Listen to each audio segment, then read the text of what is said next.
chairman ka regional committee ka West Khasi Hills ba polling do ha ka khandai trek jilliu ula pentep ba ka committee kan Syllad cha West Khasi Hills district ban penlong ya ki jingalang bat ki kan huan ba pher ban ya kran ya ka jinga ka jia pot hapo ka Langpih ula ong bakin bu bun teli ki jingalang bat ki khli nong senshar bat ru ki khli jong ki bor penya district ka West Khasi Hills kani kalong hadian ba umintri rangba ka jilla Konrad ki sangma bat umintri rangba ka Assam Himanta Biswa Sarma dangshan kilas dang ya ka jia kran penbet put jong ka kala ka baar ban penkut no ya ka jia ha ki henriu teli ki jaka badang sa ban penbet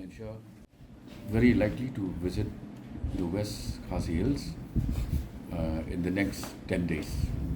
So we will schedule a series of meetings with the traditional institutions and also the heads of the district administrations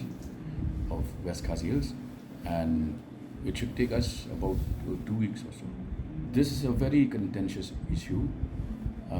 but we would like to move forward. First and foremost, the approach of the government, which is to get the views of the local community, is a very viable and valid approach. We will certainly make all efforts to ensure that instances of harassment and